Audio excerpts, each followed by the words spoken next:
is the essence of chess, old boy. Don't let the brute bully me, Mrs. Tabret.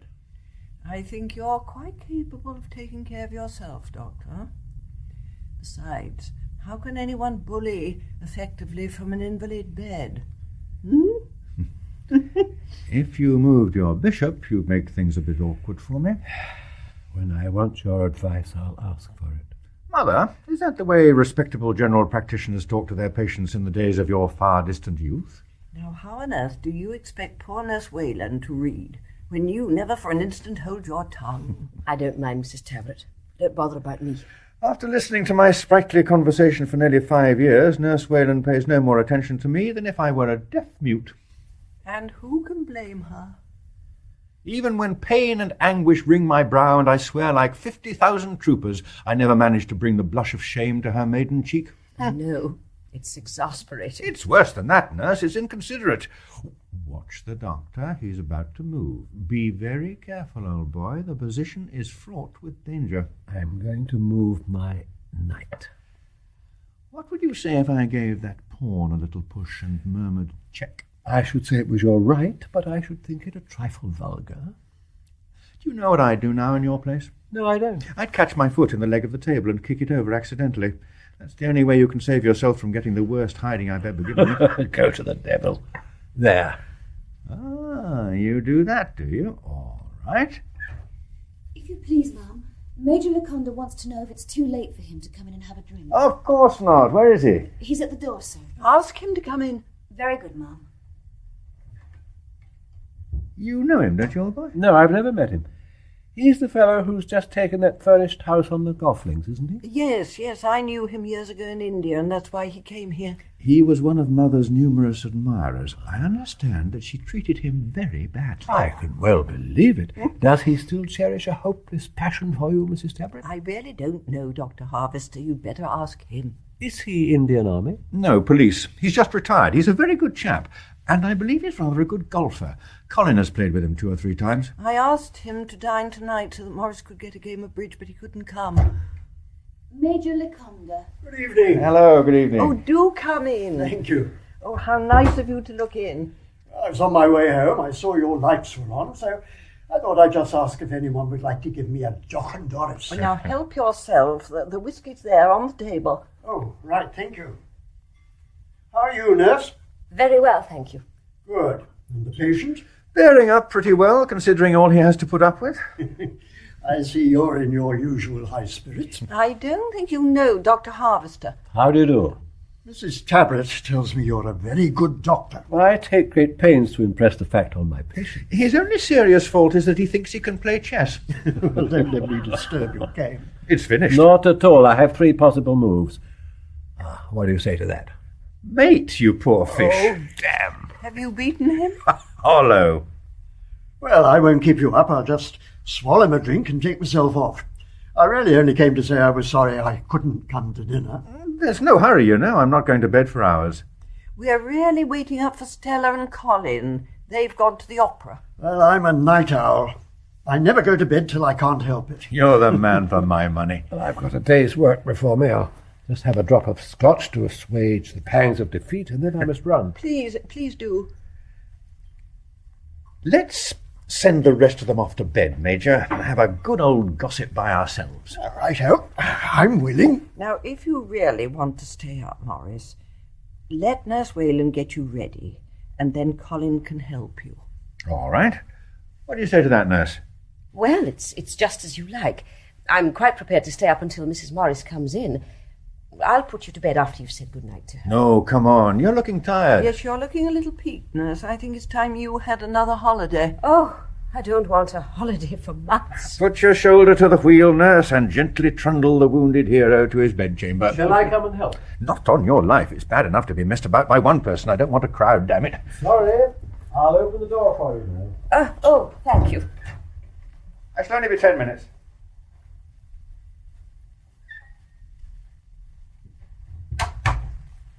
She seems a very nice woman, that nurse. Yes, she's extremely competent, and I must say she's very gentle and very kind. Her patience is really wonderful. You've had her ever since poor Maurice crashed, haven't you? Oh, no. No. We had 3 or 4 before she came. All more or less odious. She's a rattling good nurse. I think you're lucky to have got her. I'm sure we are. The only fault I have to find with her is that she's so very reserved.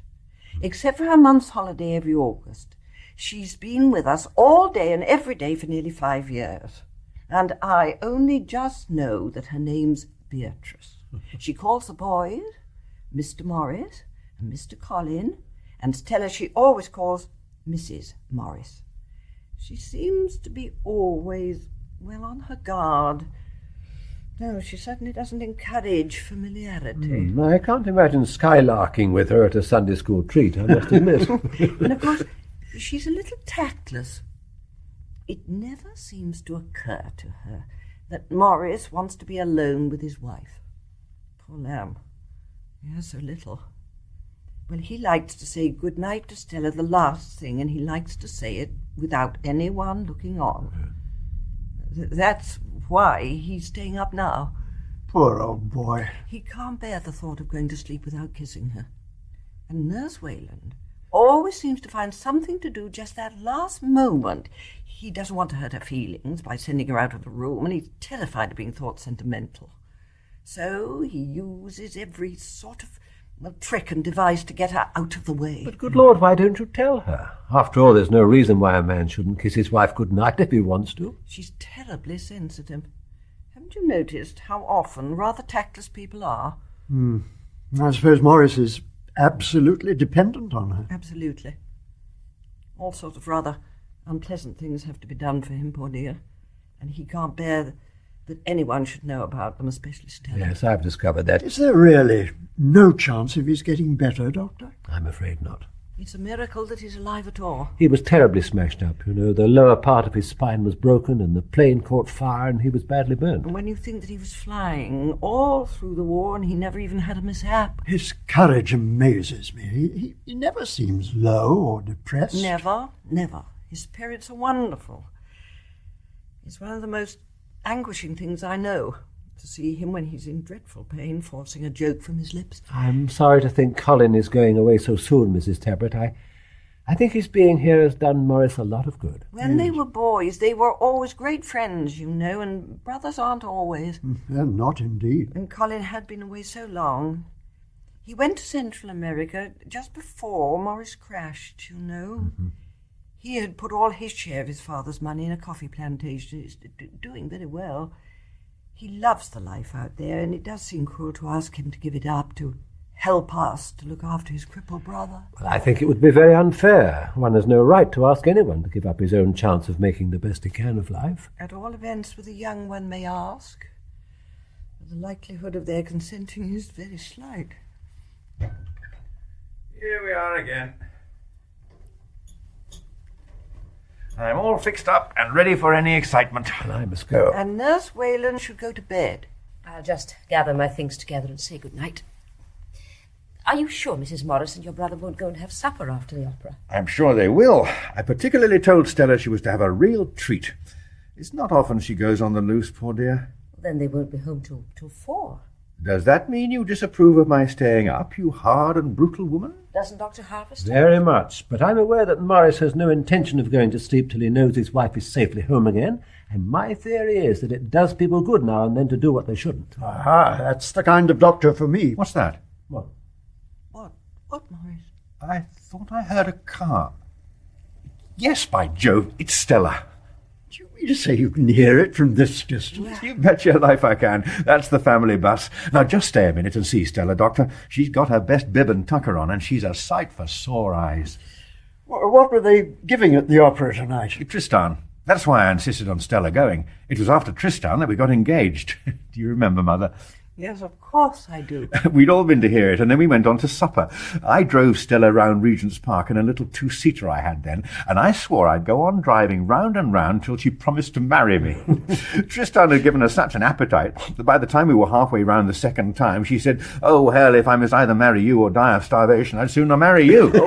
Is there one word of truth in this story, Mrs. Tabret?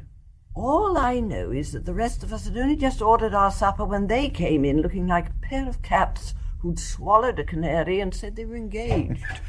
Stella, Darling, have you missed me? why are you back already, you wretched girl? You promised me to go and have supper. I was so thrilled and excited by the opera, wasn't I, Colin? Yes, she simply couldn't eat a thing. Well, hang it all, you might have gone to Lucien's and had a dance or two and a bottle of champagne. What's the good of my buying you a new dress when you won't let anyone see it?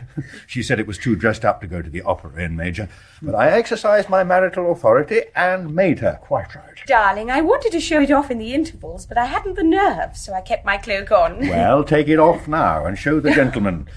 The only way I managed to get them to stay was by promising to let them have a look at your new dress when you came home. Oh, nonsense. As if Major Liconda or Dr. Harvester knew one frock from another. Oh, don't be so damned contemptuous of the male sex, Stella. Take off your cloak and let's have a good look at You you. brute, Maurice. You've made me feel shy now. Oh, it's lovely. Hello? What's the matter? Stella. Oh, it's nothing. I feel so frightfully faint. Oh, my dear. Stella. It's all right, Maurice, don't fuss. Put your head down between your knees, Stella. No, don't come near me. I shall be all right again in a minute. Silly of me. I'm sorry, darling. It was my fault. It's nothing. I feel better already. It's my belief that she's just faint from lack of food. At what time did you dine? We didn't dine. Oh, you are a ridiculous pair. I'm really quite all right now. Nurse, would you mind going into the kitchen and seeing if you can find anything for these silly young things to eat? Of course not. There ought to be some ham. I'll make some sandwiches. And Colin, get a bottle of champagne out of the cellar. All right, Mother. Is there any ice in the house? I've got a thirst I wouldn't sell for £20. Well, I'll say goodbye. I'm so sorry you're feeling poorly, Stella. I shall be all right when I've had something to eat. I think Mrs. Tabret is quite right. What I want is a large ham sandwich with a lot of mustard on it. You're looking better, you know. Just for a moment you were as white as a sheet. Bye, Millie. Oh, goodbye. It was so nice of you to look in. Good night, Maurice. Good night. Good night, Major. Good night, Major. I'll just stay a moment or two longer if you don't mind. I don't trust these young women who don't feed themselves properly. Doctor, shall we take a turn in the garden? Oh, by all means. Well, it is so warm and lovely. Yes, and I hope Nurse Wayland has the sense to cut a sandwich for me, too. Oh, she makes a very good sandwich. She's quite much better than I am at it. Oh, Maurice. Darling. I'm sorry I made such a fool of myself. You scared the life out of me, you little beast. Why didn't you go on to some place and have a bite before you came home? I didn't want to. I wanted to get back. You don't imagine I care a hang about dancing. You little liar. How can anyone dance as well as you without being crazy about it? You're the best dancer I ever danced with. I'm not so young as I was. You're 28. You're only a girl. You ought to be having the time of your life. Oh, my dear, it is rotten for you. Oh, darling, don't. You mustn't think that. Don't imagine for a moment that I've given up a thing that meant anything to me. I married you because I loved you. What a foul brute I should be if I stopped loving you now that you need my love more than ever. Oh, my dear, we can't love because we ought to. Love comes and goes, and we can none of us help ourselves. What do you mean?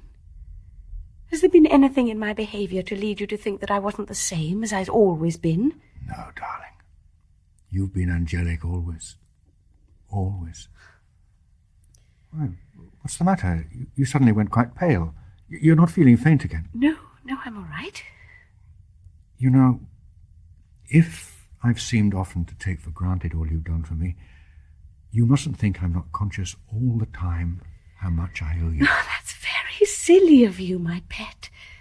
I don't know that I've done anything for you at all except be moderately civil. You never let me. I'll never let you nurse me. Not on your life. I couldn't have borne that you should have anything to do with the disgusting side of illness, my precious. I'm so grateful to you, Stella. You know that I'm never going to get well, don't you? I don't indeed. It's a long business, we know that. But I'm absolutely convinced that you get at all events very much better. They tell me that one of these days they'll try operating again to see if they can't possibly put me right, but I know they're lying. They pretend they can do something in order to give me hope, and I pretend to believe them because it's the easiest thing to do. I know I'm here for life, Stella. Then let's take what comfort we can in the great joy we've had in one another in the days when you were well and strong. I shall always be grateful for the happiness you gave me and for your love. Do you think that's changed? No. I love you as deeply, as devotedly as I ever did. I'm not often silly and sentimental, am I? Is it so silly to be sentimental? No, you're not often. You're everything in the world to me. People have been most awfully kind to me, and it's not till you're crocked up as I am that you find out how kind people are, but there's not one of them that I wouldn't see in hell if it would save you from unhappiness or trouble. Well, I wouldn't tell them if I were you. I don't believe they'd awfully like it. I ought to be frightened because I'm so dependent on you, but I'm not, because I know not just with my mind or my heart, but with every nerve in me, how good you are. Now, darling, you really are exaggerating. My precious, you can laugh at me, but I see the tears in your eyes. Maurice, I am a very weak, very imperfect, and a very sinful woman. You silly little ass. Why are you saying all this to me just tonight? I should never have mentioned it, only I wanted to tell you that it's you who've given me the courage to carry on. I'm not unhappy. I don't know how many years I shall hang on, but if you'll help me, darling, I think I can make a pretty good job of it. I owe everything to you. Nothing matters to me very much when I know I shall see you tomorrow, and next day, and the day after that, and always. Maurice, I'm unworthy of such love. I'm so ashamed. I'm so selfish. I'm so thoughtless. Never. Why did you make me go out tonight? Did you think it was any pleasure to me? I was thinking of my pleasure. I wanted you to hear again the music we'd heard together that night we got engaged. Do you remember how you cried in the second act when Preston and Isolde sing that duet of theirs, and I held your hand in the dark?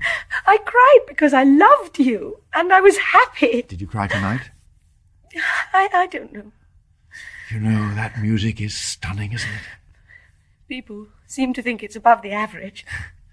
You seemed to carry it still in your eyes when you came in. They were bright and shining. You've never looked so beautiful as you look tonight. Oh, go on, darling. I can bear much more in the same strain. I could go on for weeks. No, then I'd be afraid you were prejudiced. But go on till the sandwiches come in. The honest-to-God truth is that you're ever so much lovelier than when I married you. What is there that gives you this sudden new radiance? I don't know why I should look any different from usual. I watch your face. I know every change in it from day to day. A year ago you had a strained, almost a hunted look, but now lately you've had an air that is strangely peaceful. You've gained a sort of beautiful serenity. Oh, my poor lamb. I'm afraid that can only be due to advancing years. Soon you'll discover the first wrinkle on my forehead, then the first white hair. No, you must never grow old. I couldn't bear it. Oh, how cruel that all that beauty No, don't, Maurice. Please. It would have been better for both of us if I'd been killed when I crashed. I'm no use to you. I'm no use to anybody. How can you say that? Don't you know how desperately afraid I was when they told me you were hurt? And how relieved, how infinitely thankful when they told me at last that you would live? They should never have let me. Why didn't they put me out of my misery when I was all smashed up? It only wanted an injection a little stronger than usual. That was the cruelty, to bring me back to life.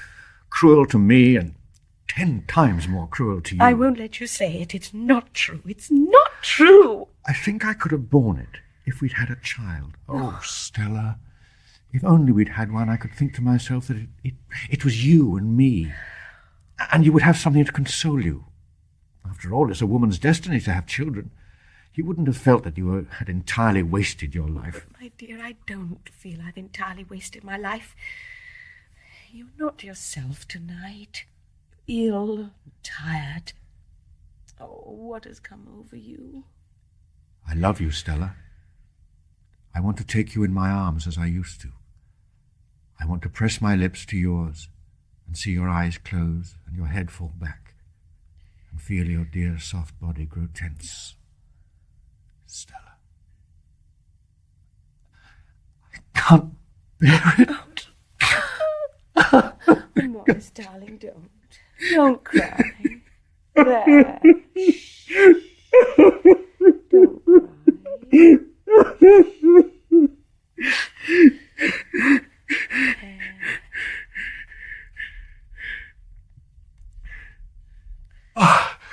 Oh, my God. What a damn fool I am. Give me a handkerchief. Here you are. Oh, my dear, you did frighten me. It's what they call a nerve storm. It was lucky it was only you here. Would have been a pretty kettle of fish if Nurse Wayland had seen me like that. Oh, it would have been a much prettier kettle of fish if I'd seen you clinging to her. I say, you haven't got a mirror, have you? My angel, how do you imagine I apply lipstick? Here you are.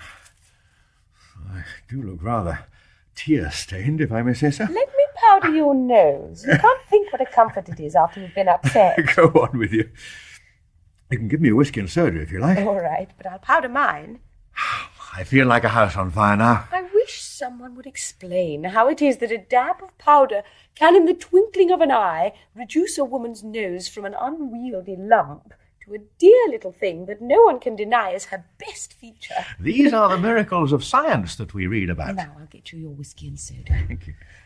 Ah, here's Colin. I'll have a glass of champagne instead. I'm afraid I've been a devil of a time. I knew you couldn't be trusted in the cellar by yourself. We were just going to send out a search party after you. Well, first I couldn't find anything to break the ice with, and then I couldn't find the nippers to cut the wire. And then I thought I might as well put the car away. I didn't want to leave it outside all night. Meanwhile, Stella is famishing. Nurse Wayland is just coming. She's making some sandwiches with grilled bacon, and they smell a fair treat. Oh, here she is.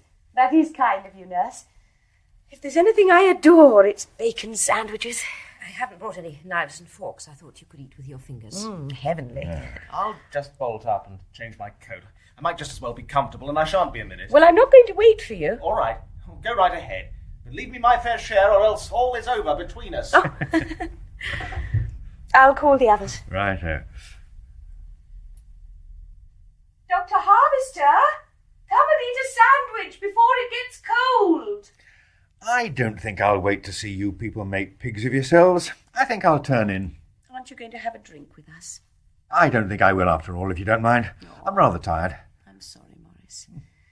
But there's nothing to stay up for if you're tired.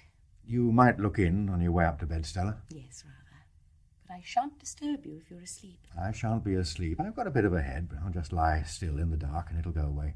Did I hear you calling me? You did. Maurice is going to bed. Oh, I am glad. It's fearfully late. Good night, old boy. Sleep well. Good night, Mother. Bless you. Let me give you a hand, nurse. Oh, I can manage perfectly. I'm so used to wheeling the invalid bed, and he weighs nothing. Never mind. Let me push him in, I'd like to. Let the man do something for his money, nurse. Oh, very well. Thank you. Don't be long, Doctor, or the sandwiches will be stone cold. I won't.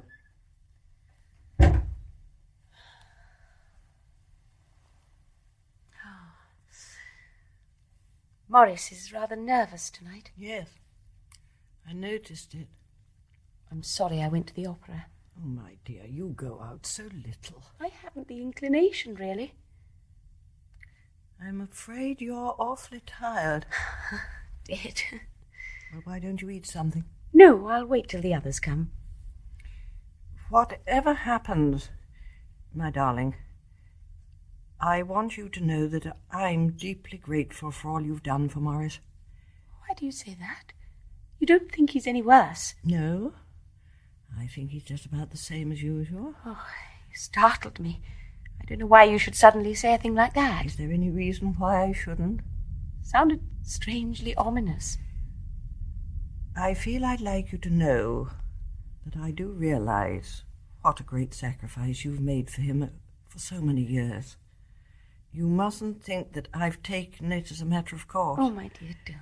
Don't. If there was anything I could do to make things a little easier for him, I was anxious to do it. After all, you didn't marry him to be the helpmeet of a helpless cripple. One takes the rough with the smooth. You're a young and a very beautiful woman.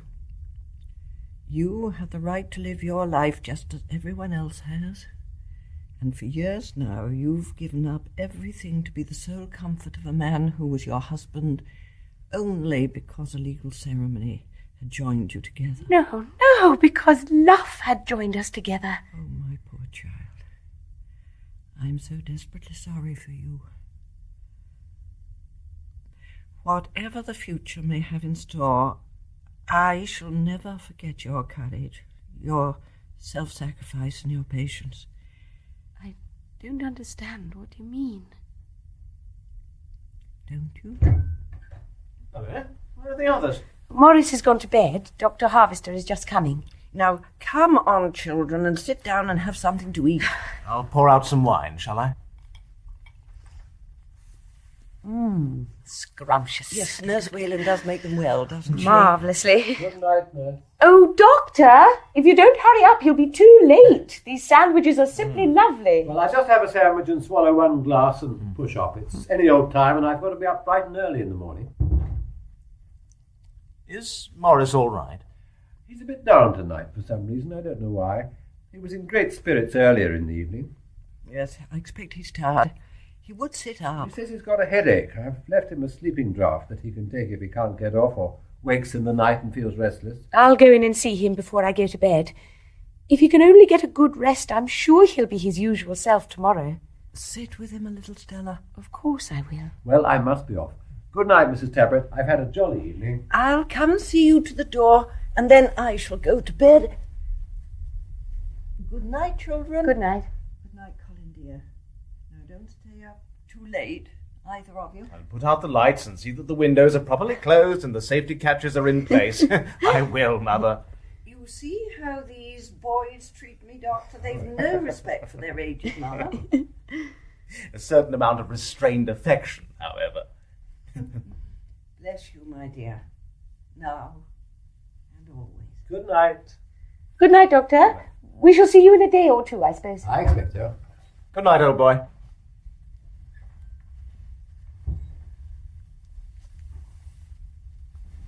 Stella. Stella.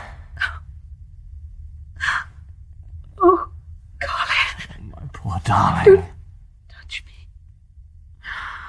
Oh, what shall I do? Colin, what have we done? Darling. Maurice was so strange tonight. I couldn't make him out. I was almost afraid he suspected. Impossible. You must never know, never. I'll do anything in the world to prevent it. Oh, I'm so terribly sorry. We're in a hopeless pass. Hopeless. Why did you ever love me?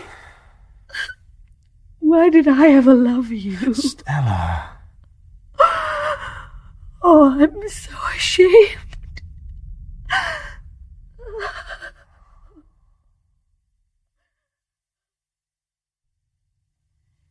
Major Liconda, sir.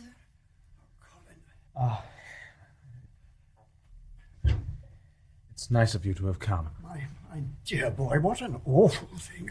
I'm absolutely horrified. I've only just this minute heard. As you can imagine, we're all very much upset. I'd been playing golf. I went out early. I had a match at 9, and someone told me at the clubhouse when I got in. I just couldn't believe it. I'm afraid it's true all the same.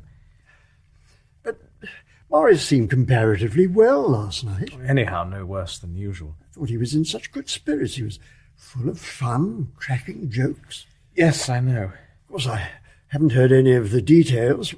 Was he taken suddenly worse in the night? No, he said he was rather tired. It was getting a bit late, you know.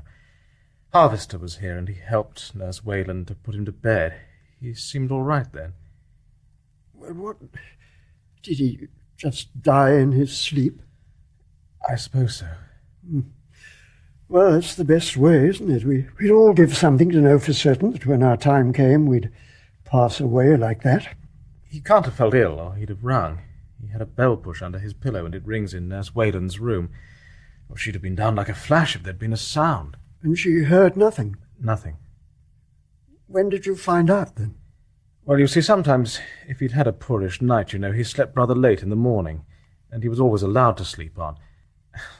You know what nurses are. Yes. However rotten a night you've had, you must be washed and have your hair brushed and your pillows shaken. Don't I know it? Well, Stella stopped all that. She insisted that no one should go into Maurice till he rang. I believe it was the only matter on which there'd been any friction between Stella and Nurse Wayland. Stella said she didn't want to interfere with anything else, but on that point she insisted, and Nurse Wayland could either knuckle under or go. Quite right. We were just finishing breakfast when Nurse Wayland came in. I noticed she was very white. She said she'd just been into Maurice. Then Stella got right up on her hind legs. "I won't have it," she said. "I've forbidden you to go in till he rings." I've never seen Stella in such a passion. I saw that Nurse Wayland was trembling. She looked all funny. Scared, but not of Stella. "Is anything the matter, nurse?" I asked. She gave a sort of cry and clenched her hands. "I'm afraid he's dead," she said. Good God. How awful. And Stella gave a sort of gasp, and then she went into a dead faint. Your poor mother. Oh, Mother was wonderful. I sprang forward to help Stella. She'd fallen on the floor. For a moment I was afraid the shock had killed her. And I saw Mother sitting at the table with a piece of toast in her hand. She just looked at Nurse Wayland. I don't know, as though she couldn't understand. She was awfully white. And then she began to tremble. She never made a sound. She shrank back into her chair, and she seemed all of a sudden to become an old, old woman. Why didn't that fool of a nurse break it to you more gently? Then Mother stood up.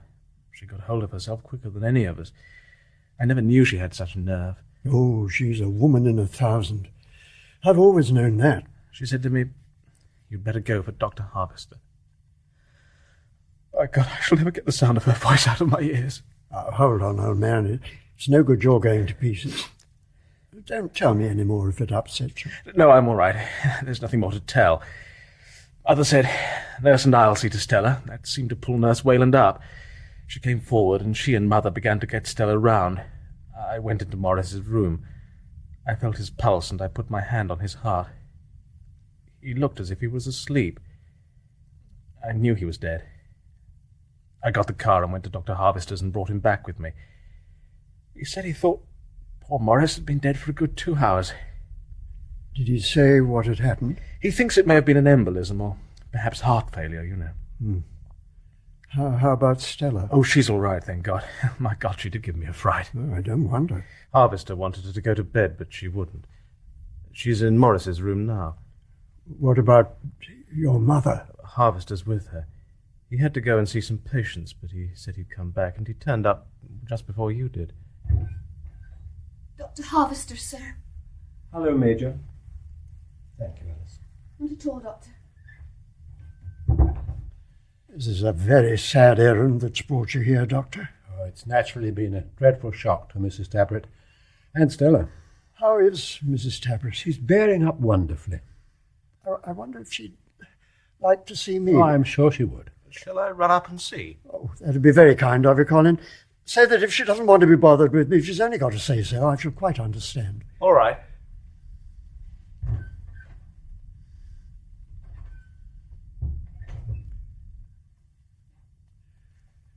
You know, I've known Mrs. Tabret for over 30 years. Her husband was in the India Civil. Yes, she told me. They were almost the first people I got to know at all well when I went out to India. She's one of the best, Always was. Everybody liked her. Of course, I've seen a good deal of her during the last 4 years. She's really been wonderful. So has Stella, for that matter. One can't help being rather thankful it's all over. But I could wish the end hadn't come so suddenly. Oh, hello, nurse. Thought you were having a rest. Morning. Good morning, Major. I'm glad you came round. Mrs. Tabret will be glad to see you. I told you to go and lie down, nurse. I couldn't. I was too restless. I'm afraid it's been as great a shock to Nurse Wayland as it has to the rest of us. After all, she'd been looking after Maurice for a long time. Yes, it's been a great shock to me. He was a dear. One couldn't help admiring him. He bore his terrible misfortune with so much courage. He was splendid. I naturally grew attached to him. He was always so grateful for what one did for him. A nurse naturally doesn't like to lose a patient, especially so unexpectedly. It was always on the cards that he'd go out suddenly. Like a candle that you blow out when you don't want it anymore. Where does the flame go then? My dear, I'm afraid you're taking poor Maurice's death a good deal more to heart than is quite wise. Do you think he was only a case to me? Even a nurse is human. Strange as it may seem, she has a heart like other people. Of course she has a heart, but it doesn't do her or her patients any good if she allows her emotions to get the better of her common sense. Does that mean you think I've been inefficient? No, of course not. Heaven knows you never spared yourself.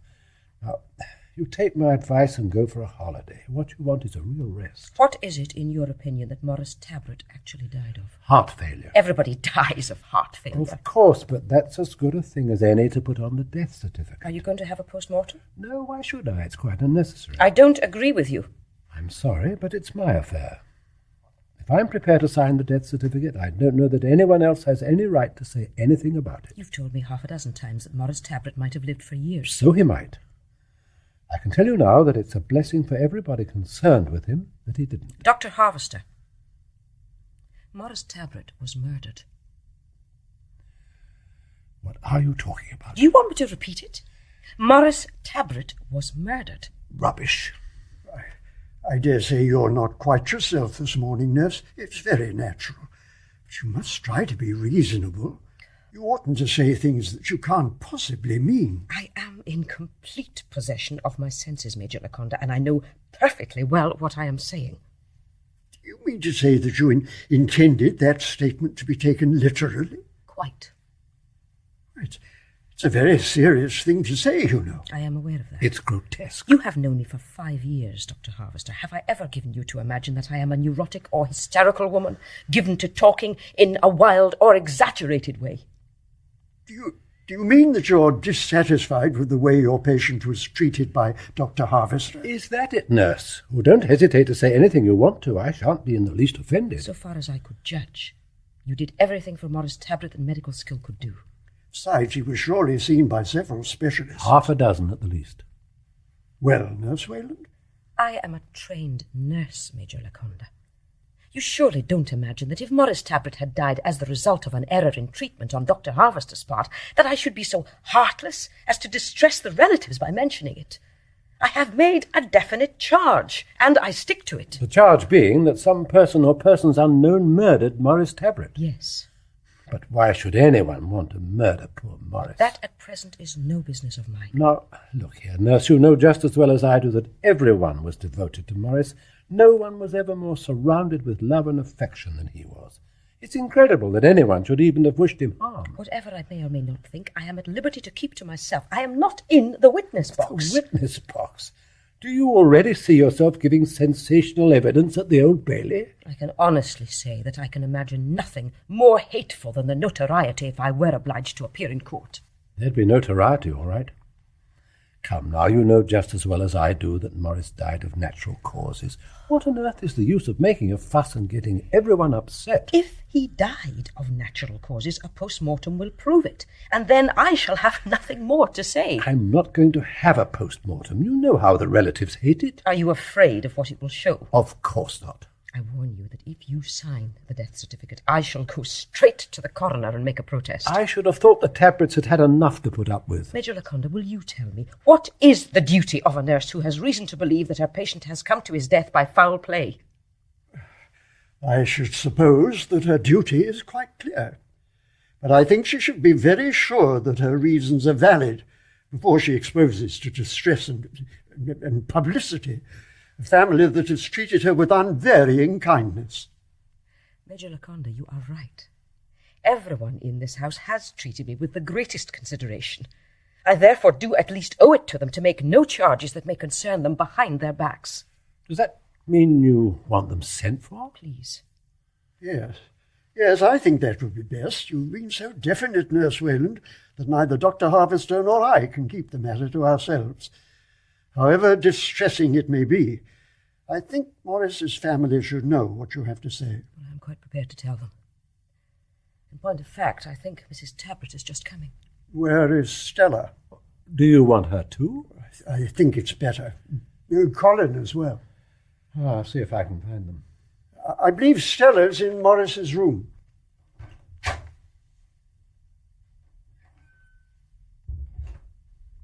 Don't judge me until you've heard all I have to say, Major Liconda. Nurse Wayland, I happen to be a very old friend of the Tabrets, and deeply attached to Mrs. Tabret. I regret that you should think it is your duty, at this moment of all others, to add to their great sorrow. I can only hope that you will be shown not to have been justified. My dear old friend. I felt that I must come and see you for a moment, my dear. I'm sure you know how. It was very kind of you to come and just like you. You're being very brave, my dear. I want only to think that my son has ended his long martyrdom. I will not weep because he is dead. I will rejoice because he is free. Dr. Harvester told me you were here, Major, and wanted to see us. Well, I just wanted to tell you how much I feel for you all. Thank you.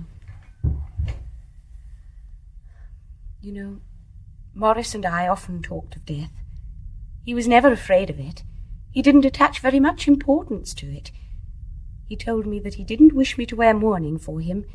He wanted me to go about and do things exactly as if he were alive. He loved you so much, Stella. He put your happiness above everything. Yes. You know, Maurice never quite believed that with this life everything ended for him. He didn't believe in a great many things that many people still more or less believe in. I could never bring myself to teach my children what I couldn't myself believe. When they were little, and I used to sit in the evenings and look at the multitudinous stars sweeping across the blue sky of India and think of what we are, so transitory and so insignificant, and yet with such a capacity for suffering and such a passion for beauty. I was overwhelmed by the mystery and the immensity of the universe. I couldn't conceive what was the cause of all those worlds I saw above me, nor what was the power that guided them. What I vaguely divined was too stupendous to fit into the limits of any creed of men. He didn't believe with his reason, but in some strange way with his nerves or his heart, that perhaps there was something in the Eastern notion of the transmigration of souls. Nurse, I want to thank you for everything you did for Maurice, and I want you to know how deeply grateful I am to you. I did no more than my duty. Oh, no, you did much more than that. If it had only been your duty, you could never have been so immensely thoughtful. You've been so awfully kind. Your husband was a very easy patient. He was always anxious not to give trouble. I've got a little plan that I want to tell you about. You've had a long and hard time here, and your month's holiday a year has been very little rest. My dear, a nurse's salary is never very large. I know that Maurice has left me everything he had. It would be dear of you if you'd let me make you a present of a few £100, so that you could go for a year's holiday and need not think of earning your living for a while. Do you think I would take money from you? But what on earth is the harm of it? Oh, come, nurse, don't be unreasonable. You know I don't want to offend you. What I've done, I've been paid for. If I wasn't satisfied with the payment I received, I only had to go. Nurse, what is the matter? Why do you speak to me like that? You mustn't take what Nurse Wayland says too literally. She's really not herself today. Stella, I've got something very unpleasant to tell you. I would sooner not have added to your present trouble, but I'm afraid it can't be avoided. What is it? Nurse Wayland is not satisfied that Maurice died from heart failure. But if Dr. Harvester says so, surely he knows best. I'm prepared to sign the death certificate. I've no doubt in my mind of the cause of death. Nurse Wayland thinks there ought to be a post-mortem. Never. Never. Poor Maurice's body has suffered enough. I won't have him cut about to satisfy an idle curiosity. I absolutely refuse.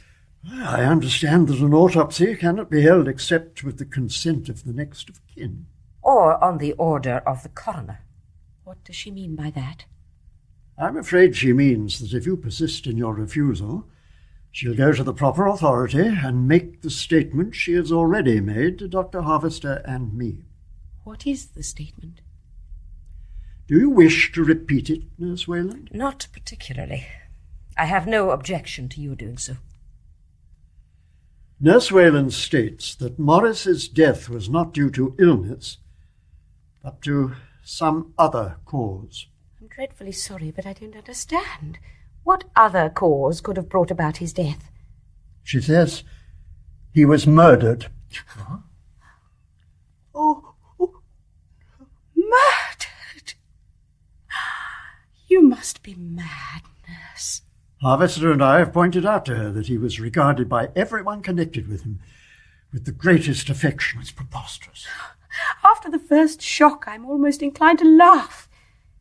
Is that why you were so funny when I asked you to accept enough money to take a year's holiday? I had no wish that the matter should go so far now. If Dr. Harvester had agreed to my suggestion of having a post-mortem, nothing need have been said until it was discovered if my suspicions were justified or not. Willing to wound and yet afraid to strike, Nurse Wayland. You have forced me into this position, Dr. Harvester. I only did my duty in telling you my very grave suspicions, and the moment I did, you took up a definitely hostile attitude towards me. Well, if you want to know, I thought you silly, nervous, and hysterical. Or is it that you are frightened to death of a scandal? I admit I shouldn't welcome publicity, but I can honestly say that if it were my duty, I wouldn't let my own interests stop me from doing it. All that is neither here nor there. Nurse Wayland has presumably some grounds for her statement. Perhaps she'd better give them. Thank you. Major Liconda, Mr. Maurice often had bouts of sleeplessness. Dr. Harvester had prescribed various sedatives, but he found that chlorelin was the one that he supported best. Is that true, Doctor? Quite. I explained to Maurice the danger of his growing dependent on drugs and begged him not to take a dose without my permission or Nurse Wayland's. I'm quite sure that he never did. So am I. He was very sensible, and he understood my point. He certainly wasn't lacking in self-control. Will you tell Major Liconda what instructions you gave me last night? He was excited and overwrought. I asked Nurse Wayland to give him a tablet and told him that if he woke in the night he could take it. I thought he'd probably drop off for half an hour or so and then wake up and not be able to get to sleep again. I dissolved a tablet in half a glass of water and I put it by his bedside. I noticed that there were only 5 tablets left in the bottle, and I made up my mind to order some more. This morning the bottle was empty. That's very strange. Very. How did you happen to notice? I was tidying up. I thought it better to put away all the medicines and the dressings and so on. Would 5 tablets have a fatal effect, Doctor? 6. I left one dissolved in water by the side of his bed. Yes, there's little doubt that the effect would be fatal. It's incredible. But it's surely much more likely that someone took them for his own use. Nurse, are you absolutely sure that last night the bottle contained 5 tablets? Absolutely. If anyone took them for his own use, it must have been after I went to bed. But no one went into Maurice's room last night after that but me. I went in to say good-night to him. How do you know that no one else went into his room? Who could have? There was only Colin and Mother. Well, you went upstairs as I was letting myself out, didn't you, Millie? Yes, I was very tired. I didn't see any reason to wait while the others ate a bacon sandwich. You didn't go into Maurice's room last night, Colin? No, why should I? I don't want a sleeping draught to make me sleep. You're not under the impression that I took the tablets, I suppose, Nurse Wayland? If you had, you could presumably produce at least 4 of them. Believe me, if you'd taken 25 grains of chlorelin at midnight, you wouldn't be sitting there now. The fact remains that 5 tablets disappeared last night. Where are they? There's always the possibility that they were taken maliciously by someone who wanted to make trouble. Do you mean me, Dr. Harvester? What do you think that I can get out of making trouble? Really? I don't know how such a stupid idea can have crossed your mind. Why should I have asked you to have a post-mortem if I knew for certain, as I must have done if I'd taken the tablets out of malice, that it would discover nothing? Isn't it possible that they could have been taken by somebody this morning? Who? A housemaid, for instance? Well, chlorolin's not a very common drug. Shouldn't have thought a housemaid would ever have heard of it. It's not as though it were aspirin. I don't know about that. There have been cases in the papers.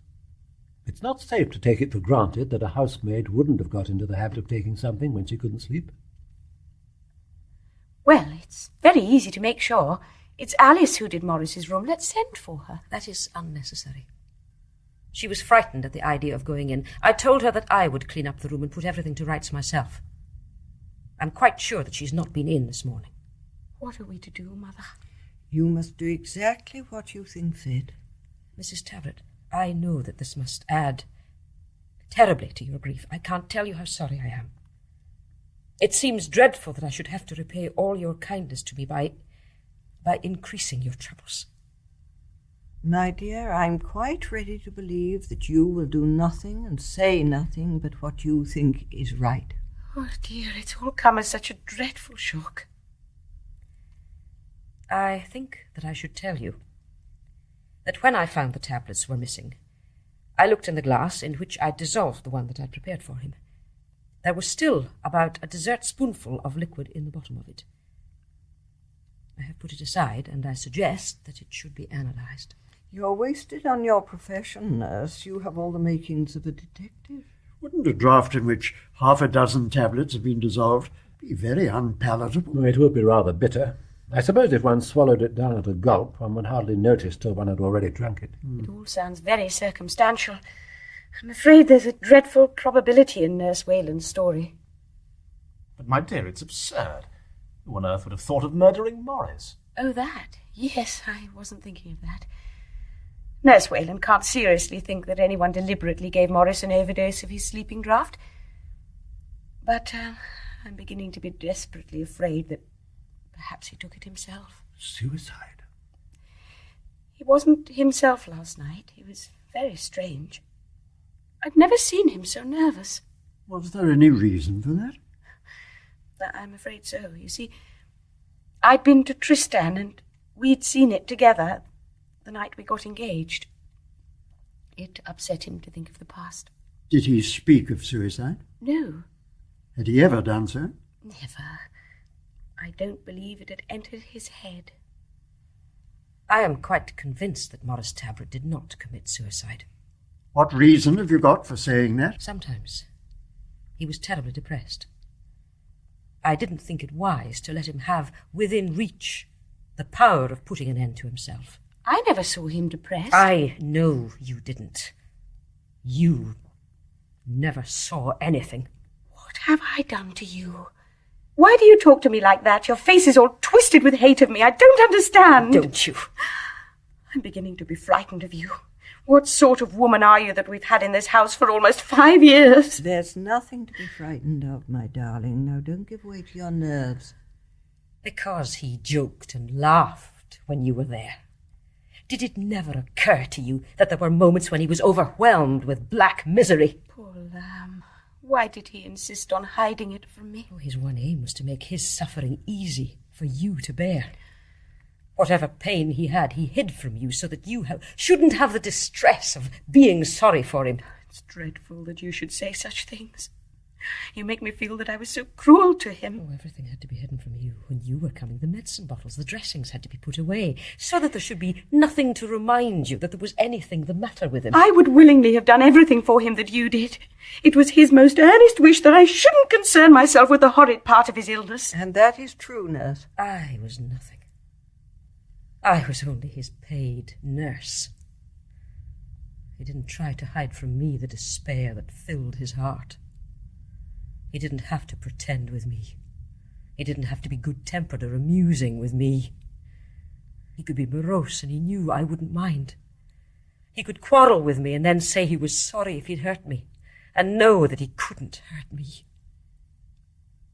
What are you telling us, Nurse Wayland? I am telling the truth at last. I wonder if you know what strange truth it is. But, nurse, what you've been saying suggests that he did have at least moments of despair, and he must have thought of suicide. We know that he was overwrought last night. If his death was not due to natural causes, surely it's extremely likely that he brought it about himself. It was just one of those moments that I was on my guard against.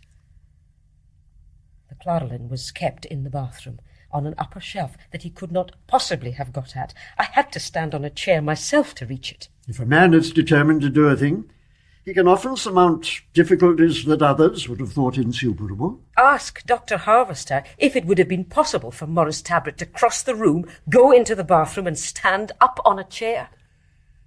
He had absolutely no power in the lower part of his body. His back was broken by the accident and the spinal cord terribly injured. Oh, yes. And after all, we don't know yet that Maurice died of an overdose of chlorelin. Well, the matter can't be left like this, Harvester. I'm afraid there'll have to be an inquest. Yes, obviously I can't sign the death certificate now. I shall have to communicate with the coroner. I'm sorry, Dr. Harvester. I'm absolutely convinced that he died of natural causes. I can't offer an explanation of the disappearance of those damned tablets, but there must be an explanation. The most likely one is that Nurse Wayland was mistaken. Surely if anyone had taken out 6 tablets, he would have put others in their place, aspirin or something, so that they wouldn't be missed. People don't think of everything. It is only because a murderer makes some mistake that he gets caught. But damn it all, no one commits a murder without a motive. No one had the smallest reason to wish Maurice dead. How do you know? Good God, how do I know that 2 and 2 are 4? Did you know that his wife was going to have a baby? Stella? I suspected it last night when she nearly fainted. This morning I knew for certain. What do you mean? Are you accusing me of having murdered my husband? Is it true what she says, Stella? It's quite true. Well, I realise I'm interfering in matters that are no affair of mine. My dear Major, I know that you are kindness itself. You've known Mrs. Tabret for ages, and Maurice and Colin when they were small boys. All the same, you must see how difficult it is for me to ask the question that inevitably arises in one's mind. I'll answer without your asking. Of course, it's quite impossible that Maurice should have been the father of the child I'm going to have. Since his accident, he has been my husband only in name. I am the father, Major Liconda. You? Do you mean to say that it escaped your sharp eyes, nurse, that Colin and Stella were in love with one another? Did you know? I think nowadays the young are apt to think their elders even more stupid than advancing years generally make them. Oh, Mother, what must you think of me? Do you very much care? I suppose I ought to be terribly ashamed of myself. But I can no more help loving Colin than I can help the rain falling. You're shameless. But, Mother, you have every right to think that I treated Maurice abominably. He's beyond the reach of pain. But I bitterly regret the pain I've caused you. I have no excuses to make for myself. My dear, don't you remember what I said to you last night, when I thanked you for all you'd done for Maurice? Did you think I was talking at random? I knew then that you were going to have a baby and that Colin was its father. You mustn't think I didn't struggle against it. I said to myself that the only return I could make Maurice for all the devotion he gave me was by remaining faithful to him and loyal. I'm sure you did. I told myself that Maurice was a cripple, bedridden, sick, the victim of an unforeseen misfortune, that it would be foul of me to betray him. I tried to drive Colin away. I did everything except ask him to go. I couldn't do that. I couldn't. I pretended to myself that it was on your account and on Maurice's. You hadn't seen him for so long. Maurice was so pleased to have him here. But it's quite true that I hadn't seen Colin for a long time, and Maurice was tremendously pleased to have him here. I don't understand you. Mrs. Tabret, you seem to be going out of your way to find excuses for your daughter-in-law. If you knew what was going on, why didn't you stop it? I'm afraid I shall shock you, nurse. I want to put it as delicately as I can, but it's a matter that we English have made indelicate by prudishness and hypocrisy. Stella is young, healthy and normal. Why should I imagine she has not got the instincts that I had at her age? When Maurice's accident made it impossible for him and Stella ever to live again as man and wife, I asked myself if she would be able to support so false a relationship. Their love was deep and passionate, but it was rooted in sex. It might have come about with time, that it would have acquired a more spiritual character. They did not have that time. May I ask how long you'd been married? I was married to Maurice about a year before he crashed. A year. A whole year. Out of his suffering, a new love did spring up in Maurice's heart. A hungry, clinging, dependent love. I didn't know how long Stella would be content with that. I knew that her pity was infinite. I knew it was so great that she mistook it for love, and I prayed that she would never find out her mistake. She meant everything in the world to Maurice, everything. But I feared the time would come when she could no longer stand the miserable life that was all he had to offer her.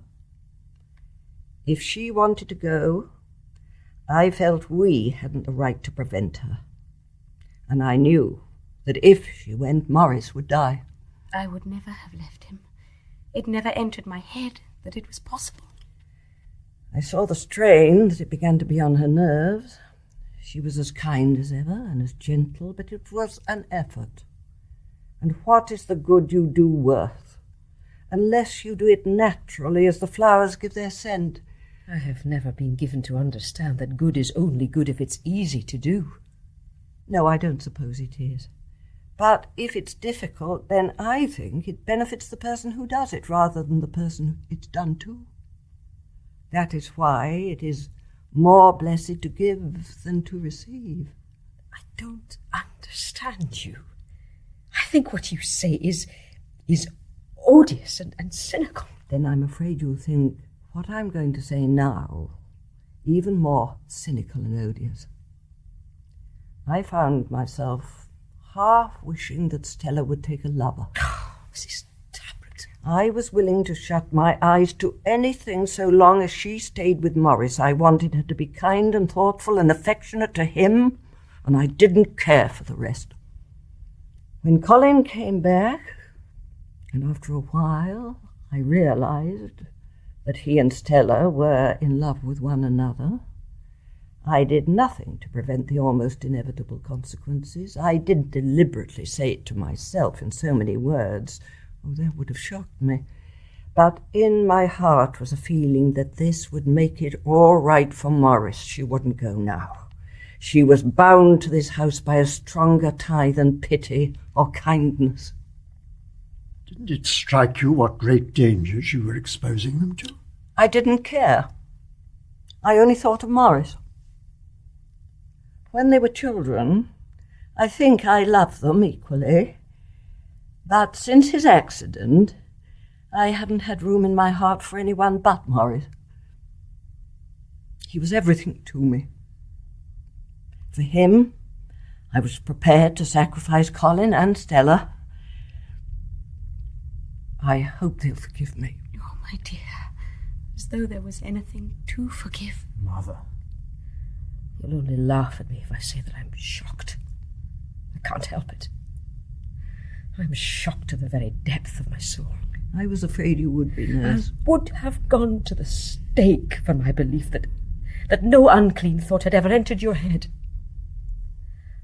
Didn't it revolt you to think that your son's wife was having an affair with a man under your own roof? I suppose I'm not very easily revolted. I've lived too long to think that my own standard of right and wrong is the only one possible. Perhaps we should all look upon these matters differently if our moral rules hadn't been made by persons who had forgotten the passion and the high spirits of youth. Do you think it's so very wicked if young things surrender to the instincts that nature planted in them? Did the probable result never occur to you? A baby.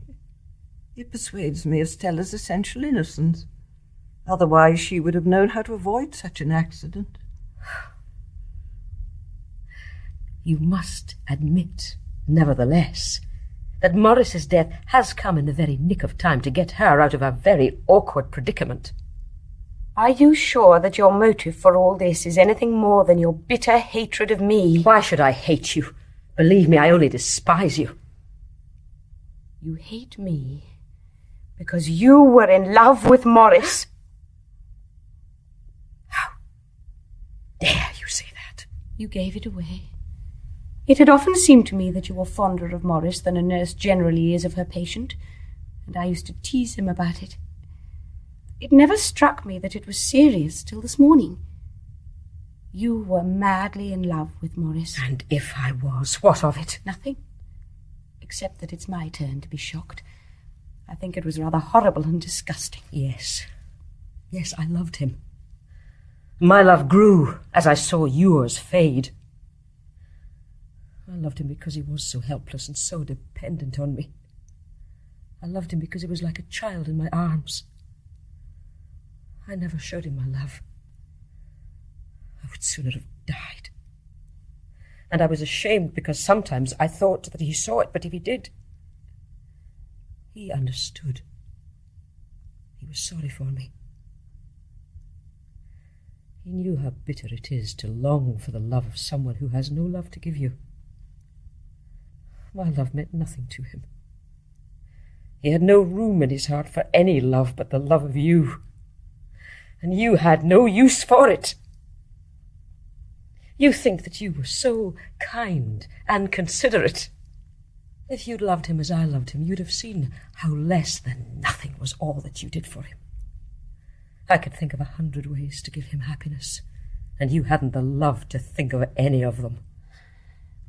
Yes, it's quite true that I didn't love Maurice. I often reproached myself because I couldn't. It seemed so ungrateful, so unkind. But he became no more to me than a very dear friend for whom I was desperately sorry. Do you think he wanted your pity? I know he didn't, but pity was all I had to give him. Who was it that said that pity was akin to love? There's all the world between them. Yes, all the hideousness of sex. And do you believe there was nothing of sex in your love for Maurice? No. My love for that poor boy was as pure and as spiritual as my love for God. There was never a shadow of self in it. I never asked anything but to be allowed to serve and to tend him. I never touched his lips until they were cold in death. And now I have lost everything that made life lovely to me. What was he to you? What was he to his mother? To me, he was my child, my friend, my lover. My God. And you killed him.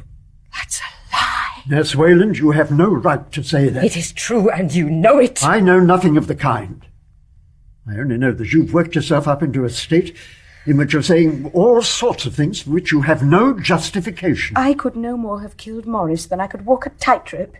Doesn't it occur to you that there was nothing to prevent my leaving him? Who could have blamed me? How would you have lived? You haven't a penny of your own. I've heard you tell Maurice 100 times that you had to mind your P's and Q's because you knew that he was your only means of livelihood. I certainly shouldn't have repeated a feeble little joke so often. I suppose I could have worked. Worked? Do you know what it means to work for your living?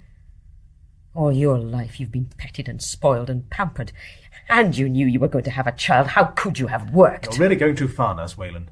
We can't stand here and let you insult Stella. There was Colin, you know. I don't think he would have left me in the lurch. He certainly wouldn't. And what would you have had to go through before he could marry you? Not only exposure to your husband, but the divorce court. It wouldn't have been a very pretty case. It would have been horrible. Do you think his love for you would have stood that test?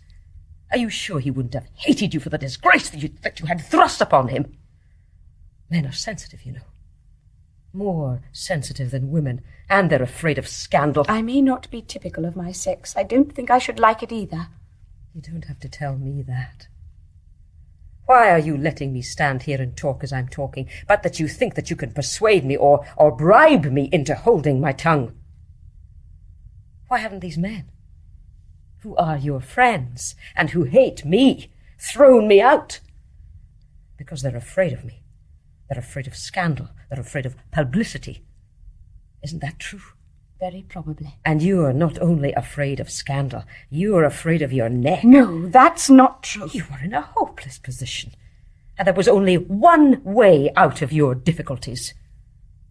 You know as well as I do that your treachery, your monstrous cruelty would have broken your husband's heart. You couldn't face that, and so you preferred to kill him.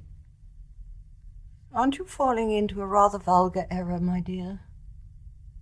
I know that when people talk of a good woman, they mean a chaste one, but isn't that a very narrow view of goodness? Chastity is a very excellent thing, but it isn't the whole of virtue. There's kindness and courage and consideration for others, and I'm not sure if there isn't also humour and common sense. Are you defending her for having been untrue to your son? I'm excusing her, Nurse Wayland. I know she gave Maurice all she could. The rest was not in her power. Yes, well, I realise now that how you look upon such things. Nothing matters very much. There's no guilt in sin, and no merit in virtue.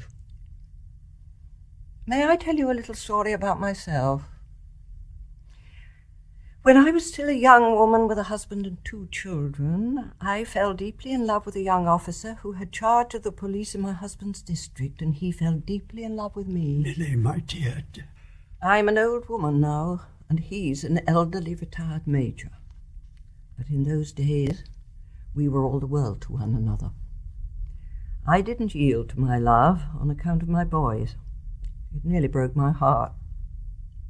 Now, you know, I'm very glad I didn't.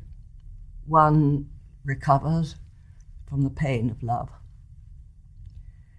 When I look at that funny old-fashioned major now, I wonder why he ever excited in me such turbulent emotions. I could have told Colin and Stella that in 30 years it wouldn't much matter if they resisted their love. But people don't learn from the experience of others. But you did resist. You can always say that. I think it was easier then, you know. We attached more importance to chastity then than we do now. Yes, I resisted. But because I know the anguish it was, I feel I have the right to forgive those who are less virtuous or perhaps more courageous than I. Oh, my dear, you're so kind. So wise. No, my darling, I'm only so old. Stella, Nurse Wayland's accusation is very definite, and it must be met. Her accusation is absurd. Can you suggest anyone who had the slightest motive for wishing he was dead? No. I'm sure you want to help us to get at the truth. Now, you must forgive me if I ask you some embarrassing questions. Of course. What did you propose to do when you discovered you were going to have a baby? I was frightened. At first I couldn't believe it. I didn't know what to do. And you knew that it couldn't be concealed for very long. Naturally. Did you tell anyone? No. I was trying to screw up courage to ask Dr. Harvester what I'd better do. I didn't mind for myself. It was Maurice I was thinking of. You must have had some plan. Oh, 100. I thought of nothing else day and night. I suppose you never thought of making a clean breast of it to Maurice? No, never. It would have broken his heart. You appear to have been the last person who saw him alive. Why was he upset? Need I tell you? It was so very private. No, of course not. I've no right to ask you. But for your own sake, I think it would be better if you told us everything. He broke down because he couldn't love me as he wanted to love me. He would have so liked me to have a baby. And when you said good night to him, did he make no further reference to that? No, none. He'd quite recovered. He was in perfectly good spirits again. What did he say? He just asked me if we'd enjoyed our snack, and then he said, "You'd better get off to bed." And I kissed him, said good night. How long were you in his room? 5 minutes. Did he say that he felt sleepy? No. I suppose you knew where the chlorelin was kept. Vaguely. I knew that all his bottles and things were in the bathroom. He hated his bedroom to be littered. Did he ask you for anything before you went? No, there was nothing he wanted. Nurse Wayland had fixed him up quite comfortably. You don't understand. Major Liconda is giving you an opportunity of saying that your husband asked you for the chlorelin, and that you, thinking no harm, gave it to him. You saw him take out 5 or 6 tablets, and then you replaced the bottle on the shelf. I never thought of that.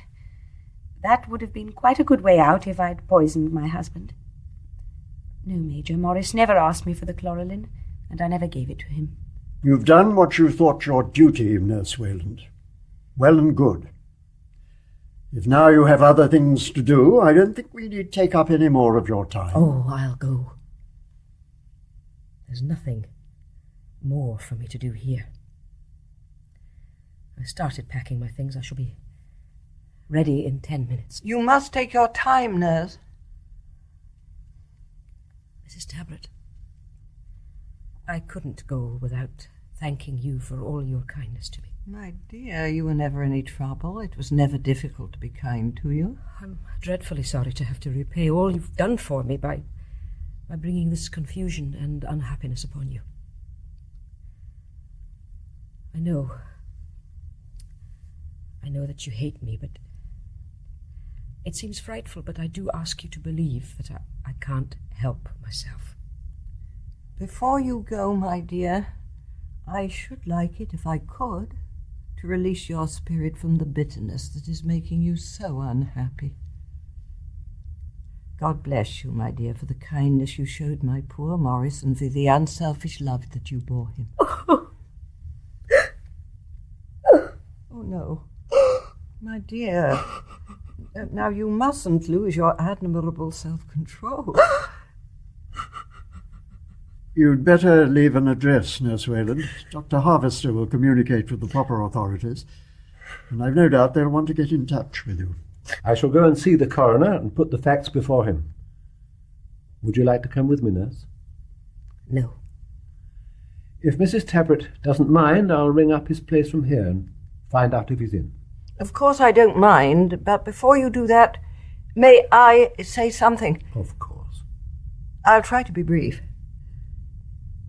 Nurse Wayland is mistaken in thinking that Stella was the last person who saw Maurice alive. I saw him and spoke to him later. You? But was he wide awake? If he'd taken 30 grains of chlorelin, he'd have been certainly very drowsy, if not comatose. Wait a minute, Dr. Harvester, please. Let me tell you my story in my own way. I beg your pardon. You know that Maurice's room was just under mine. His windows were always wide open, and when he couldn't sleep and put on his light, I could see the reflection from my room. Then I used to slip down and sit by him, and we'd put out the light, and we'd talk about his childhood in India, and about my own youth. Sometimes we'd talk about things that few men care to speak of in the broad light of day. He'd tell me of his great love for Stella, and how anxious he was for her welfare and happiness. And often he'd fall asleep, and then I'd steal softly away. Oh, we never mentioned these long conversations we had. I didn't want Stella to think that I was in any way taking her place. Oh, my dear, I wouldn't have grudged you anything. There was no need to. I couldn't sleep last night. There was no light in Maurice's room, but I felt strangely that he was lying awake too. So I went downstairs and into the garden, and I looked in at his window. He saw my shadow and said, "Is that you, Mother? I thought you might come in." What time was that? Oh, I don't know. It was perhaps an hour after you left. He told me that he'd taken his sleeping draught, but it didn't seem to be having any effect, and he said he felt awfully wide awake. And then he said, "Mother, be a sport and give me another. It can't hurt just for once, and I do want to have a decent sleep." Somehow or other, he was very nervous last night. I suppose his usual dose wasn't any good. Very early after his accident, I had promised Maurice that if life became intolerable to him, I would give him the means of putting an end to it. Oh, God. I said that if his sufferings were so great that he couldn't bear them any more, and he solemnly asked me to help him, I wouldn't shirk the responsibility. And sometimes he'd say, "Does the promise still hold?" And I answered, "Yes, dear, it holds." Did he ask you last night? No. What happened then? I knew that Stella's love meant everything to Maurice, and I knew that she'd none to give him, because she'd given all her love to Colin. What do any of us live for but our illusions? And what can we ask of others but that they should allow us to keep them? It was an illusion that sustained poor Maurice in his suffering. And if he lost it, he lost everything. Stella had done as much for him as even I, his mother, could ask of her. I was not so selfish as to demand from her the sacrifice of all that makes a woman's life worthwhile. Why didn't you give me the chance? Years ago, when I resisted my love for Major Liconda, I thought that no greater sacrifice could ever be asked of me. I know now that it was nothing, for I loved Maurice. I adored him. And I'm so lonely now that he's dead. It was a lovely dream that he dreamed, and I loved him too much to let him ever wake from it. I gave him life, and I took life away from him. Oh, Mrs. Tabret. Oh, how dreadful. I went into the bathroom, and I got the bottle of chlorolin, and I took 5 tablets, as you know, Nurse Wayland, and I dissolved them in a glass of water. I took it into Maurice, and he drank it at a gulp, but it was bitter. He mentioned it, and I suppose that's why he left a little at the bottom of the glass. I sat by the side of his bed, holding his hand until he fell asleep, and when I withdrew my hand, I knew it was a sleep from which he would never awake. He dreamed his dream to the end. Oh, Mother, what have you done? And what will be the end of this? I'm so terrified. Now, my dear, don't bother about me. What I did deliberately, and I'm quite ready to put up with the consequences. But it's my fault. It's my weakness. How can I ever forgive myself? What have I done? You mustn't be silly and sentimental. You love Colin, and Colin loves you. You mustn't think about me, nor distress yourself at what happens to me. You must go away. And in America you can marry and have your child, and you must forget the past and the dead. For you're young, and the young have a right to life, and the future belongs to them. Mother, darling. Oh, Mother, you make me so ashamed. My son, I love you too. I have your happiness very much at heart. Milly, my dear, dear Milly. Well, Nurse Wayland, you see you were quite right. Of course, I ought to have replaced the tablets by others, but as you said just now, murderers often make mistakes. And I'm not an habitual criminal. Dr. Harvester, are you still willing to sign the death certificate? Yes. Then sign it. If there were ever any question, I am prepared to swear that I left the tablets on Maurice's table by his bed. Nurse.